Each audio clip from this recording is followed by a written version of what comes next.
Selamat berjumpa Bapak Ibu Saudara-saudari, para pencinta dan pengikut setia channel Sampan.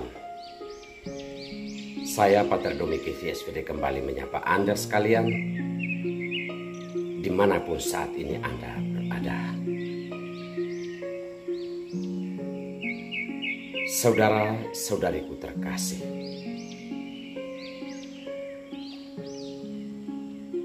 roda kehidupan selalu berputar. Kita tidak bisa dapat mengambil sebuah kesimpulan dalam satu poros putaran tertentu. Karena kehidupan itu utuh, susah senang, kecewa, bahagia, semua adalah bagian utuh dari kehidupan. Sehingga kita tidak dapat menyimpulkan sesuatu pada saat kita kecewa, sakit, gagal, atau frustrasi. Hari ini sabda Tuhan mengajak kita untuk merefleksikan kehidupan itu secara utuh, sehingga kita tidak kecewa dan menganggap hidup itu adalah sebuah neraka ketika banyak masalah yang kita hadapi. Lalu Tuhan dipersalahkan dan sesama kita pun ikut-ikutan dipersalahkan. Saudara-saudariku terkasih, dalam bacaan Injil hari ini, kita setelah mendengar sabda Yesus tentang roti hidup, para murid banyak yang kecewa dan meninggalkan Yesus. Tetapi para murid, ada sebagian yang bertahan. Yesus bertanya kepada mereka, apakah kamu tidak mau pergi juga? Petrus mewakili beberapa teman yang masih setia mengatakan, Tuhan, kepada siapa lagi kami akan pergi? Kami tahu sabdamu adalah sabda kehidupan yang kekal.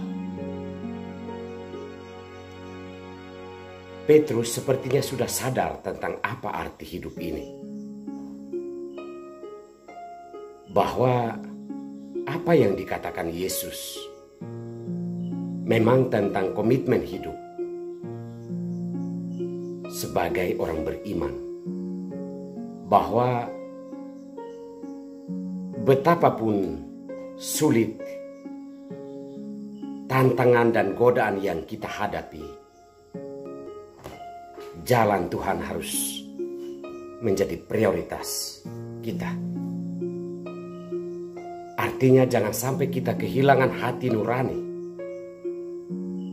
terhadap ajaran-ajaran Tuhan di dalam hidup kita.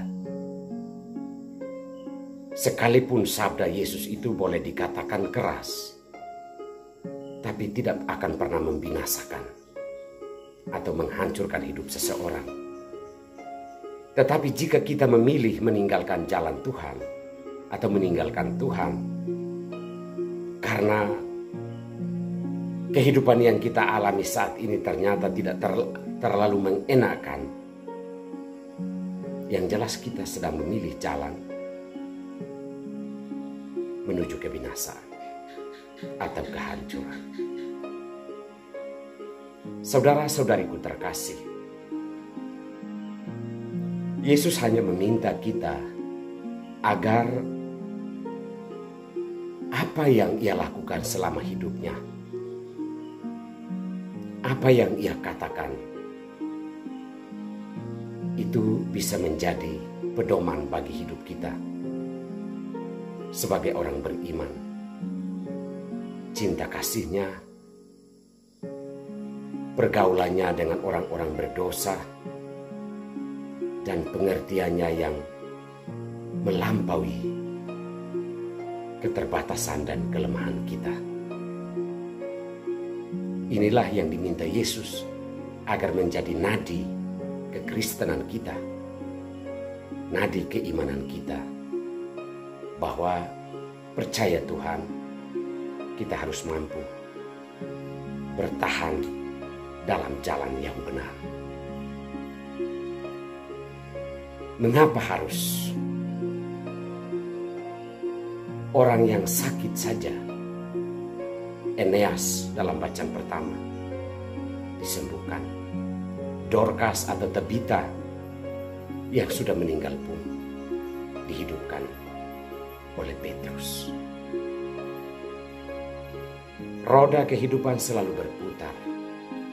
Ada saat di mana kita harus bahagia, ada saat di mana kita harus gagal, kecewa, dan juga berbagai macam tantangan hidup yang ada dalam perjalanan ini.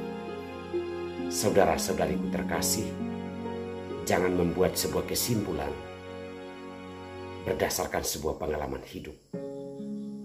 Karena hidup ini utuh. Senang jangan sombong, jangan lupa diri, apalagi lupa Tuhan. Susah juga, jangan sampai merasa minder yang berlebihan, merasa tak pantas. Tetapi andalkanlah Tuhan. Tuhan, kepada siapa lagi kami akan pergi? Kami tahu bahwa sabda-Mu adalah sabda kehidupan yang kekal. Tuhan memberkati kita semua.